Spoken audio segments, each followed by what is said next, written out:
Que el Señor les bendiga. Continuamos con nuestra clase en la doctrina de la palabra de Dios. Y hoy tenemos una clase especial, por decirlo así.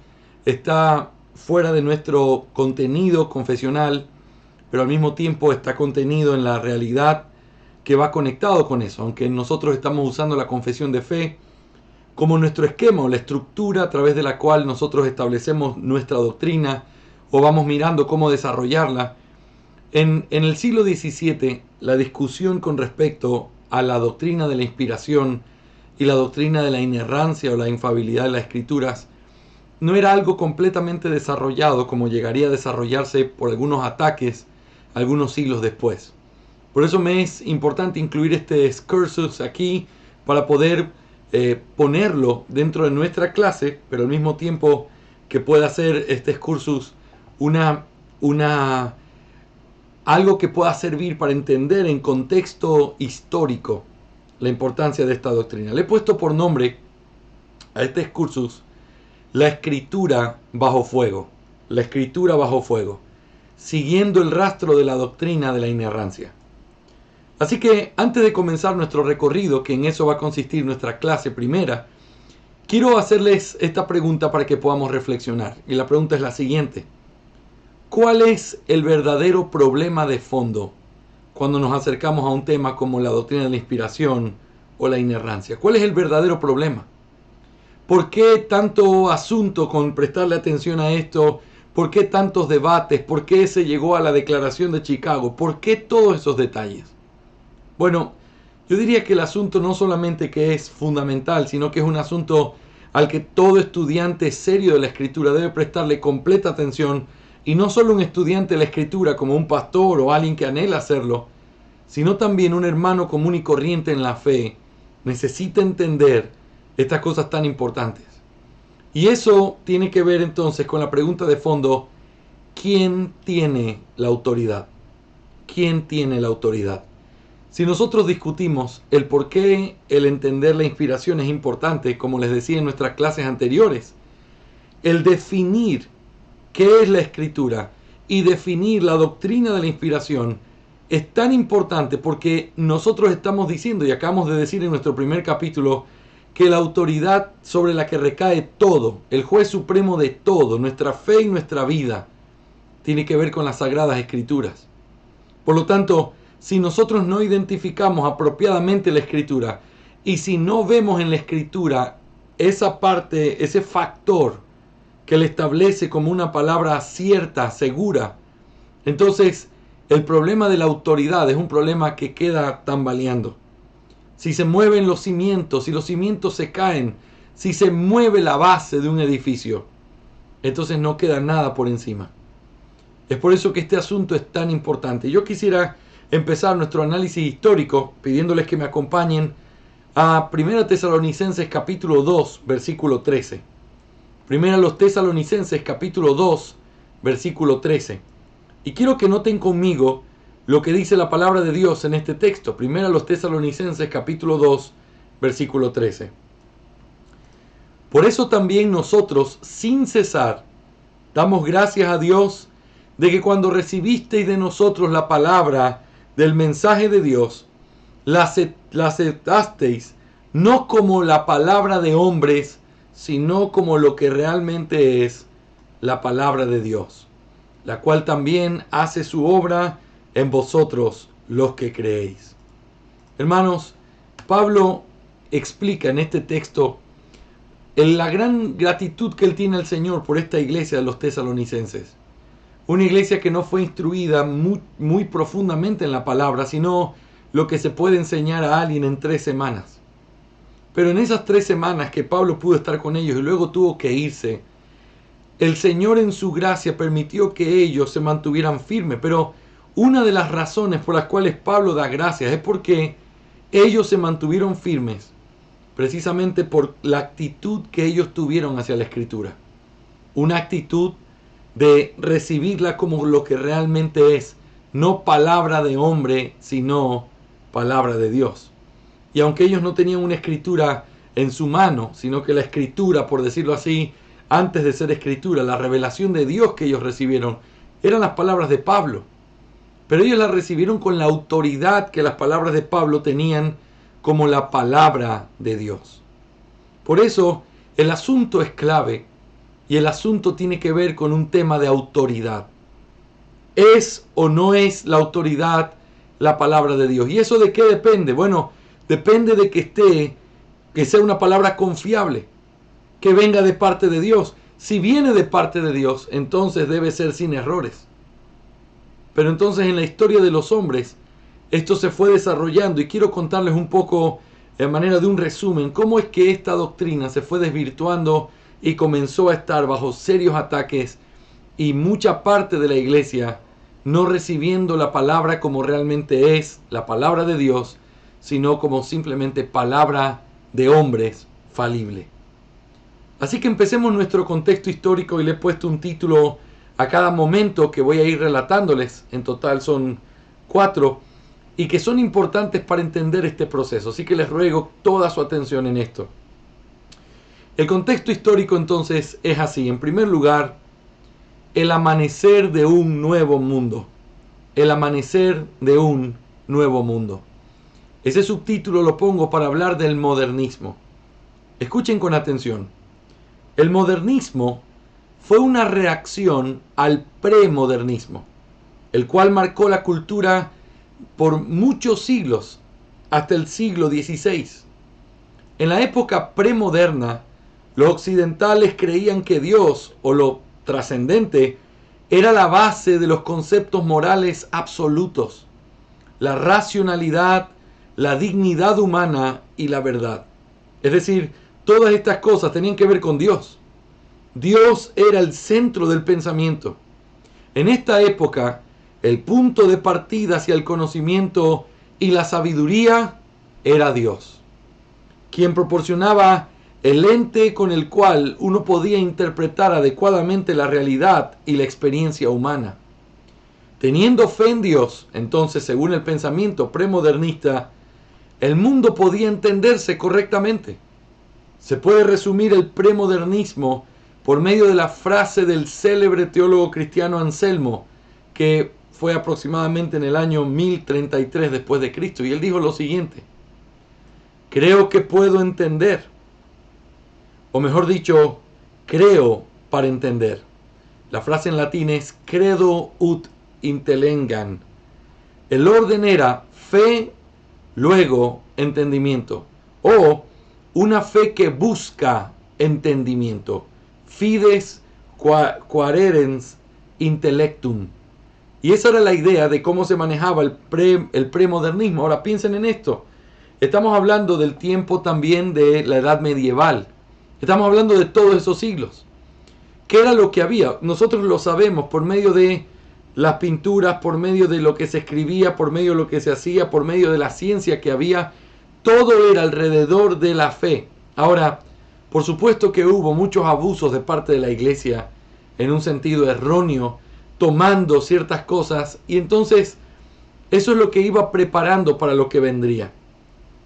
Como una reacción a esta corriente de pensamiento, llegó el modernismo a través de personas como el filósofo René Descartes en el año 1596 a 1650.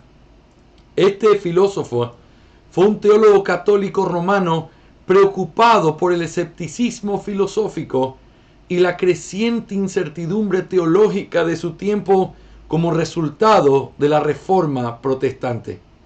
Es decir, lo que vio René Descartes era, por causa de la Reforma, comenzó a haber un fenómeno en el mundo entero. Escuchen con atención. Lo que sucedió fue que el mundo comenzó o despertó a un nuevo mundo. Se dio cuenta que no se podía creer ciegamente en la palabra de los sacerdotes o de los concilios o de las tradiciones. Ahora, en el buen sentido, eso llevó a las personas a la fe verdadera, a la Biblia. Pero en un sentido desbalanceado por causa del hombre, pero también de una manera incontrolable, porque no podías decir vuelvan a la Escritura, pero no se excedan. Y lo que sucedió fue que en ese excederse, también el mundo comenzó a caer en un escepticismo. Si la iglesia me mintió entonces todo lo que tiene que ver con la religión debe ser mentira. Entonces todo lo que se dice con respecto a esto es así o esto es de tal manera debe ser una mentira. Debe ser que fuimos manipulados, debe ser que no es cierto lo que estamos escuchando. Y entonces Descartes comenzó a tener una preocupación porque comenzó a ver este escepticismo en la parte teológica en el mundo por causa de la Reforma. Ahora, Descartes comenzó su viaje de escepticismo en busca del conocimiento absolutamente verdadero, y la forma de hacerlo fue dudando de todo, incluyendo de los dogmas de la iglesia y las cosas que eran conceptos absolutos en la sociedad. Como consecuencia, Dios fue sacado del centro del escenario y reemplazado por el pensador humano como el punto de partida para todo conocimiento verdadero. Es importante notar que una de las características más relevantes del modernismo fue el optimismo con respecto a la razón humana y el escepticismo hacia la autoridad de la iglesia y la doctrina cristiana o el dogma. La dignidad humana, la verdad y la razón podían concebirse sin necesidad de Dios. Dentro del corazón del modernismo se dieron a luz otros principios filosóficos como el racionalismo, o aquel que hace énfasis en la razón, el romanticismo, o aquel que hace énfasis en la parte de las emociones o el sentimiento, el marxismo, el nazismo y otros esquemas que buscaban eliminar a Dios como punto de partida del entendimiento y de la manera de vivir. La frase de Descartes, muy conocida, puede ser un buen resumen de cómo era la filosofía en el mundo modernista que estaba comenzando a amanecer en el mundo. Esa frase fue: cogito ergo sum, pienso, luego existo. Por lo tanto, lo primero que analizamos es lo que tiene que ver con el amanecer de un nuevo mundo. El mundo estaba acostumbrado a otra realidad. El mundo estaba acostumbrado, aunque muchas veces muy equivocado por la manipulación de la iglesia, Dios era el centro y era el pensamiento de todo, Él era el creador. Pero en el momento en que, por decir así, se rompe eso, por algo bueno como la Reforma Protestante, llevando a los hombres a decir: hey, lean la Biblia, estúdienla, porque en ella está la verdad. Eso que fue para mucho bien también trajo otras consecuencias sobre un mundo sin Cristo. Y el mundo sin Cristo comenzó a cuestionar la fe y a cuestionar los dogmas. Ahora, en ese cuestionamiento, entonces comenzó un alejamiento entre la fe y la ciencia, la fe y la razón. Comenzó a mirarse la fe como simplemente algo para los ilusos, para los que no pensaban bien, para los que no tenían un razonamiento muy profundo. Y la ciencia y el razonamiento cada vez más comenzó a ganar un lugar de preeminencia dentro del mundo y dentro de la autoridad. La autoridad para ese mundo modernista era la razón. Ahora, con respecto a esto, eso nos lleva a una segunda cosa. Entonces, con este nuevo mundo también, en segundo lugar, vemos el despertar de un nuevo enemigo. Se despierta un nuevo enemigo. ¿Y por qué digo nuevo? Aunque realmente no hay cosas nuevas en la historia, pero es nuevo en el sentido de una fuerza tan grande, tan despiadada en contra del movimiento cristiano como nunca antes había sucedido. En diferentes tiempos, ustedes recuerdan, hubo luchas contra la doctrina de la Trinidad, contra la Cristología, contra el Espíritu Santo, contra la doctrina de la salvación, pero ahora comenzaba a despertarse con este nuevo mundo que ahora vivía, una visión en la cual comenzó a cuestionarse la Escritura por causa de que la razón era el centro de todo. Y entonces nació un nuevo enemigo llamado el liberalismo. El liberalismo. ¿En qué consistía el liberalismo? Bueno, básicamente podríamos resumirlo de esta manera. El mundo había despertado a una época moderna. Todo estaba cambiando. Los viejos dogmas y las viejas estructuras estaban quedando atrás. El mundo se estaba despertando a las revoluciones, a las repúblicas, a los pensamientos. Entonces, La fe fue puesta a un lado y lo que se comenzó a decir es, en un mundo moderno como el nuestro, ¿es necesario y tiene relevancia un libro tan antiguo como la Biblia? En esa posición de cuestionamiento de que si la Biblia era o no adecuada para una época moderna, y si era la Biblia importante, ¿en qué sentido tenían que mirarla ahora en conexión con esta nueva luz que estaban recibiendo, que la razón tenía la preeminencia sobre todo el conocimiento? Bueno, el resultado fue que se cuestionó la veracidad de las escrituras. La escritura fue puesta bajo la lupa de la ciencia, por decir así, y entonces comenzaron a aplicarle a la Biblia métodos científicos para poder mirar si es que habían cosas que realmente eran útiles o no, y si habían cosas que realmente debían mantenerse o no. ¿Cuál fue el resultado? Bueno, el resultado fue que como ellos no podían probar ciertas cosas que la Biblia decía, entonces simplemente los tomaron como fábulas, como mentiras o como cosas que eran simplemente inventadas por hombres buenos. Y entonces la Biblia entró en una guerra y bajo fuego en el cual el mundo comenzó a menospreciar la autoridad de las escrituras, diciendo que era simplemente producto de algo humano lleno de relatos y de leyendas que no eran verdaderas. Ahora, parte de eso, y quizás el peor descendiente del liberalismo, fue la alta crítica. La alta crítica es una escuela que nació en Alemania, que aplicó todos estos métodos científicos. Se supone que es una escuela teológica, pero metió todos estos métodos científicos dentro de la observación de la Biblia, y entonces ellos comenzaron a cuestionar absolutamente todo. Los autores, si eso era verdad, si eso era una leyenda, si eso fue tomado de otros escritos. Y entonces comenzó a haber una decadencia tremenda desde la ciencia o desde la academia hacia la escritura.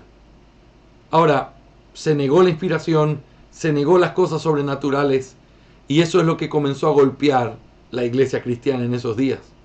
Ahora, pero como parte de eso, hubo un grupo que nació con el deseo de querer volver hacia la escritura, volver a reconocer la escritura como la palabra de Dios y como una autoridad, pero sin soltarse de los principios de la razón como la máxima autoridad.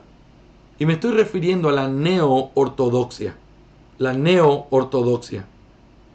¿Qué es lo que hizo la neo-ortodoxia? Lo que hizo fue tomar la escritura, verla como la palabra de Dios, pero al mismo tiempo, simplemente al mirarla, comenzaron a tener, sin soltar los principios del razonamiento que había aplicado el liberalismo, trataron de encontrar, por decir así, un camino intermedio o un paso en la mitad, un punto de conexión entre todo ese extremo liberal y por otro lado todo el extremo tradicional que ellos veían, diciendo es que no puede ser y no debe haber tal cosa como realmente la inspiración. Así que déjenme hablar unos minutos con respecto a Karl Barth y con respecto a algunas cosas que él enseñaba, lo que él creía.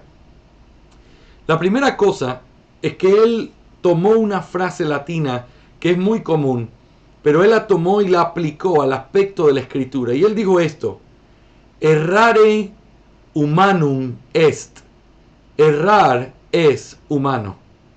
Por lo tanto, él decía esto: si la Biblia fue escrita por hombres, no podemos quitarle el hecho de que la Biblia debe tener errores.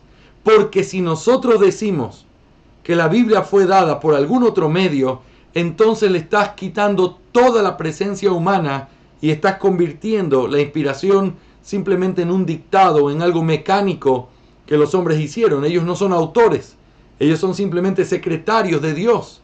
Entonces la lucha comenzó por ahí. No se puede mantener el concepto de inspiración tal como se lo ha venido diciendo si realmente queremos usar la lógica para explicar cómo funcionó. Entonces lo que hizo Karl Barth al explicar esto, usó frases como esta. Por ejemplo, la Biblia es palabra de Dios, pero la Biblia no es las palabras de Dios. Nota el énfasis.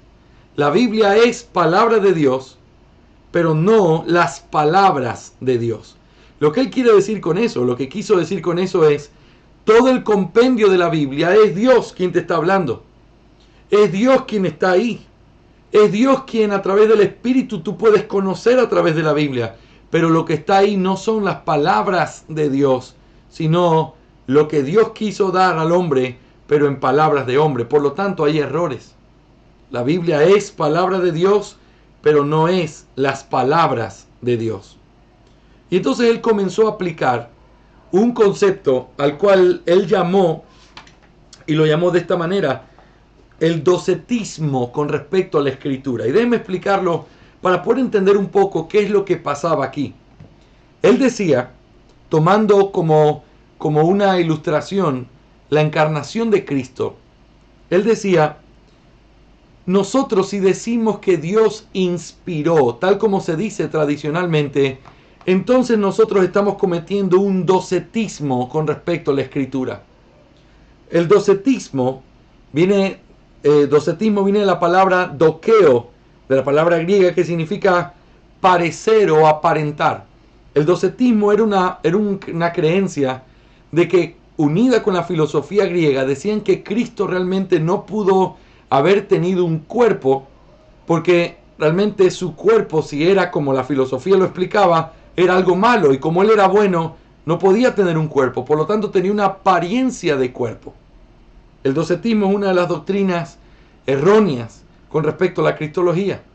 Pero nota cómo él lo utilizó, y él usó esto para ilustrar, si tú dices que Dios inspiró como tradicionalmente se dice, entonces tú estás diciendo que lo que tenemos es un docetismo, es una apariencia de inspiración, pero no es una inspiración realmente, no es un trabajo de hombres, no hay una parte humana, porque si hay parte humana tiene que haber error. Pero si dices que no hay error, entonces le estás quitando lo humano. Eso es una apariencia de algo escrito por hombres, pero no fueron hombres los que lo escribieron. Eso fue un Dios que lo dictó, pero eso no tiene participación humana. ¿Ves cuál es la lucha? ¿Ves cuál es el conflicto aquí?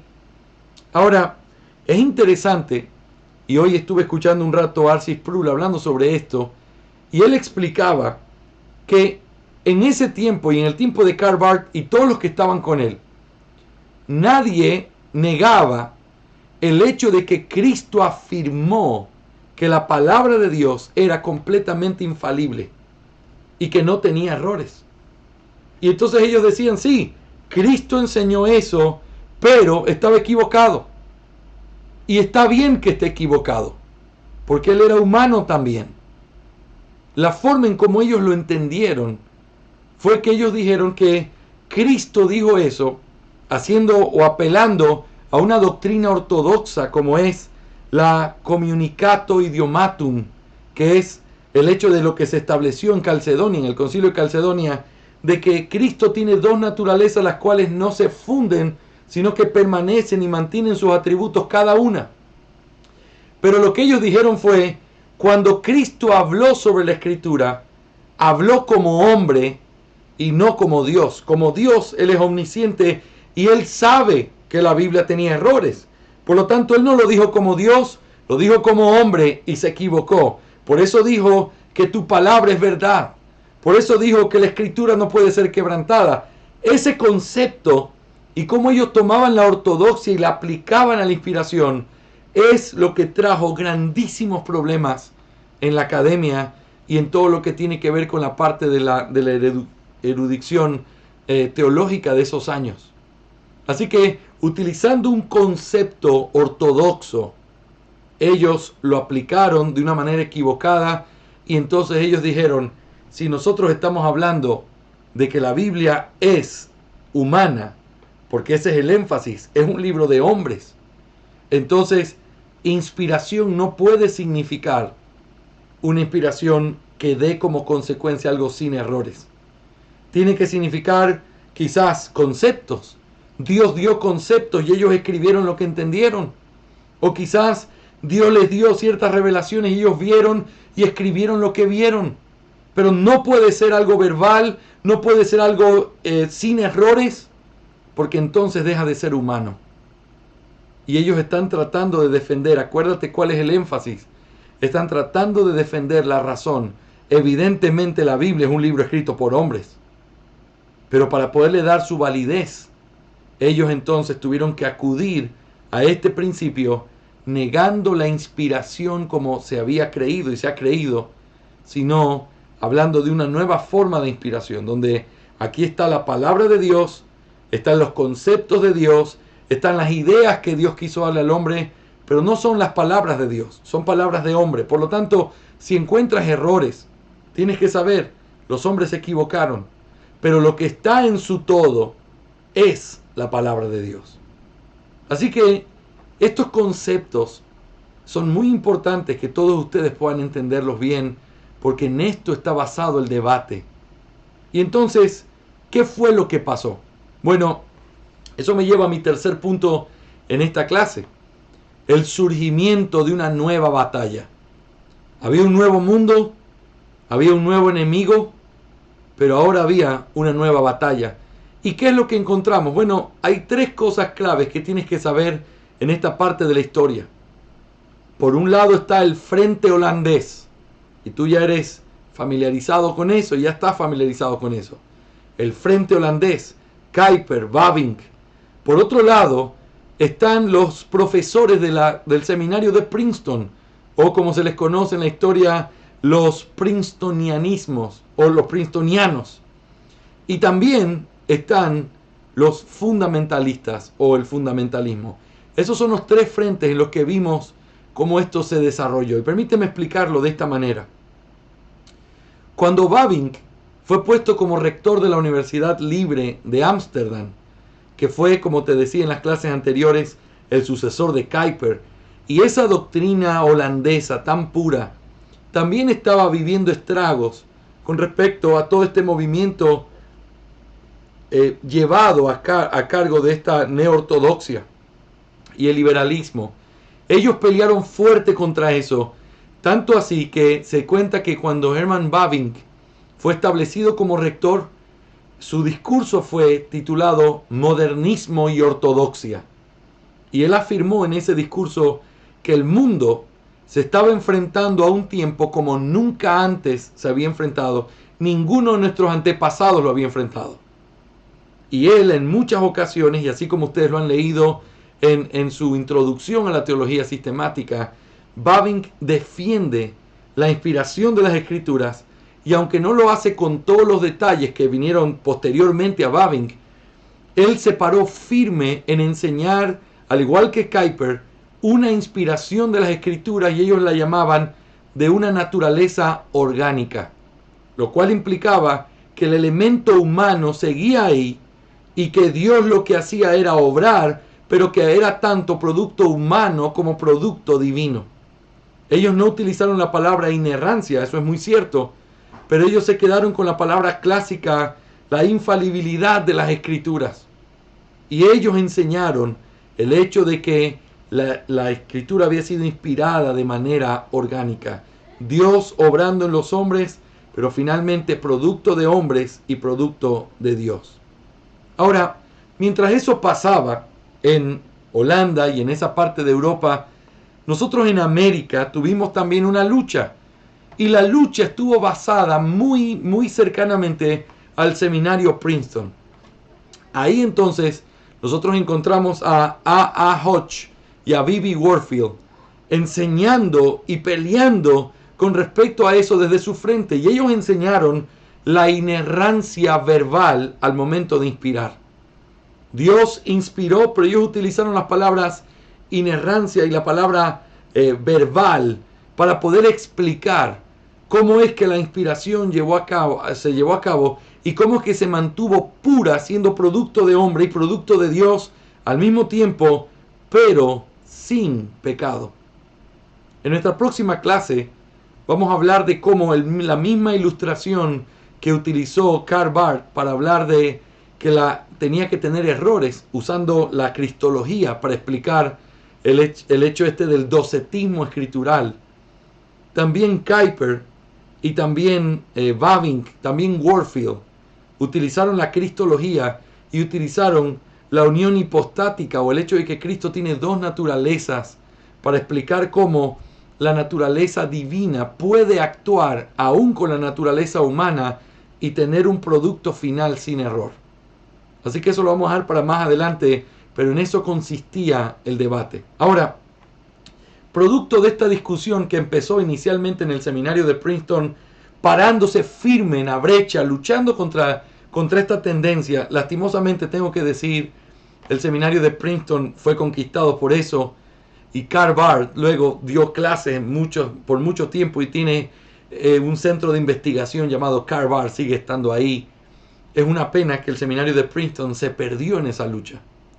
Pero los hombres que enfrentaron esta batalla salieron después de que el rector y otra gente comenzó a aceptar el liberalismo y esta neortodoxia. Ellos salieron y así fue como se fundó el seminario de Westminster en Filadelfia. Sin embargo, en medio de esta lucha, todavía en Princeton, uno de los hombres claves en este debate, que más adelante en la historia, la misma lucha contra el modernismo, la misma lucha contra el liberalismo, se llamó la controversia modernista fundamentalista. Y uno de los hombres claves en eso fue Graham Machen. Él fue parte de los profesores de Princeton y fue también parte de los que luego llegaría y formaría el seminario Westminster. Así que nosotros vemos cómo en América también hubo la lucha. El resultado de esta controversia modernista fundamentalista fue el hecho de que diferentes teólogos de diferentes ramas se unieron. Estamos hablando de los años 1915 en adelante. Hay una lucha muy profunda. Se unen diferentes teólogos sosteniendo la verdad tradicional de la Escritura. Y entonces diciendo y defendiendo el hecho de que la inspiración es verbal y es plenaria, que no hay tal cosa como una cosa mecánica, que no hay ninguna abolición de la parte humana, que la inspiración es verdaderamente producto de Dios, pero que eso da como resultado un producto de hombre sin error. Ahora, en esa lucha fundamentalista que es muy legendaria, muchos se unieron y pusieron ese frente. Ahora, por muchos años y todavía hasta el día de hoy, el fundamentalismo ha sido la protección que muchos seminarios tuvieron en contra de estas malas doctrinas. Uno puede ver una de las cunas del fundamentalismo es el Seminario Teológico de Dallas. Cuando yo estudié en Argentina, nosotros tomábamos todos los apuntes del Seminario Teológico de Dallas, eran los apuntes traducidos. Y yo recuerdo lo que decían.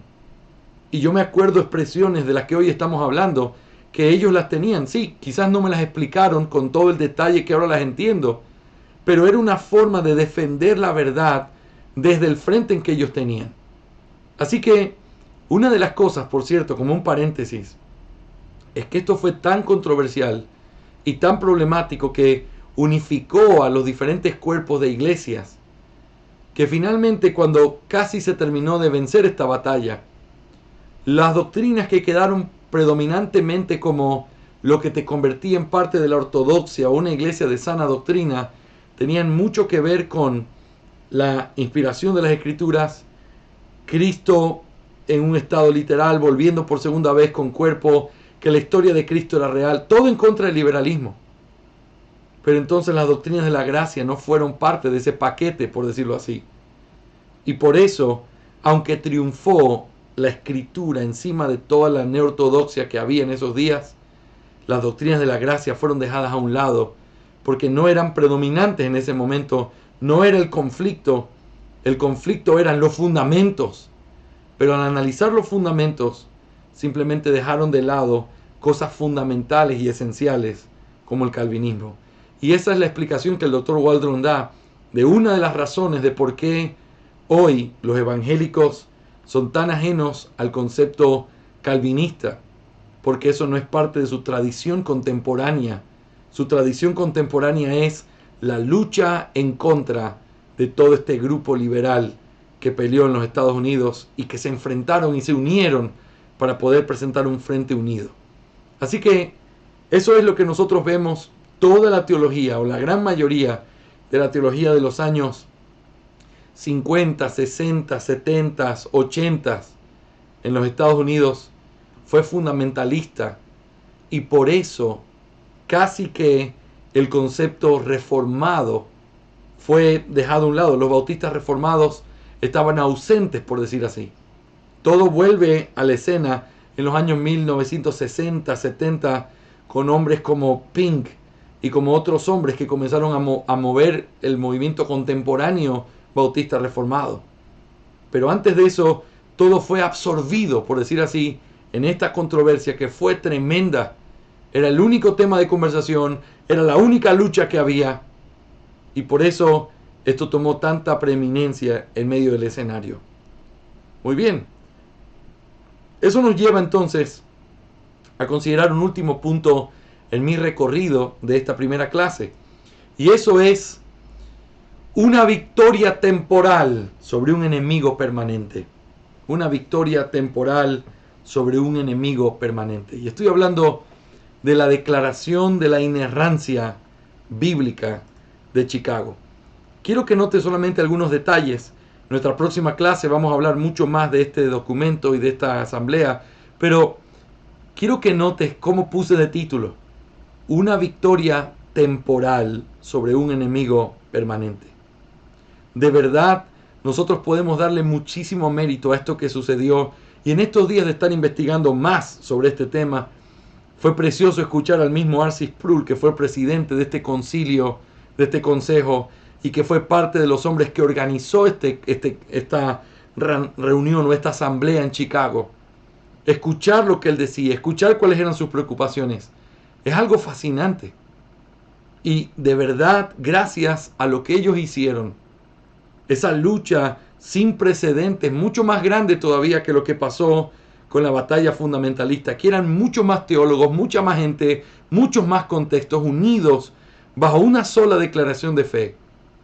Pero este aspecto lo que hizo fue librar a la iglesia en los años 1900, 2000 de toda la controversia, y por eso hoy hemos regresado y debemos darle muchas gracias a la providencia de Dios uniendo a estos hombres para que lo que hoy nosotros tenemos en medio del mundo evangélico no sea un retroceso hacia el liberalismo, sino ir hacia una doctrina más reformada cada vez.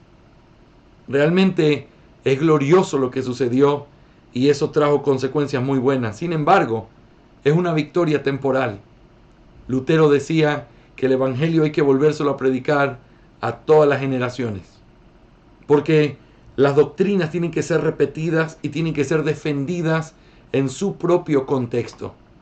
Hoy nosotros enfrentamos otro contexto, un contexto distinto. En 1978 habían homosexuales, habían lesbianas y había un cierto lucha por eso. Pero hoy, de la manera en la que nosotros lo enfrentamos, este inclusivismo que ya no es parte del modernismo, sino del posmodernismo. Un posmodernismo que está arrasando con la manera de pensar de muchísimas iglesias. Nosotros nos enfrentamos a una lucha a la cual, una vez más, tenemos que levantar en alto el emblema de la verdad y comenzar a definir ciertas cosas para que pueda quedar en claro cuál es la verdad de Dios. Esto es lo que nos dicen los registros del Consejo Internacional de Inerrancia Bíblica sobre una pequeña reseña del trabajo que hizo este consejo, que duró 10 años y que se encuentra publicado en la biblioteca del Seminario Teológico de Dallas. Esto es lo que dice, lo leo literalmente. El Consejo Internacional de Inerrancia Bíblica fue fundado en 1977 para aclarar y defender la doctrina de la inerrancia bíblica.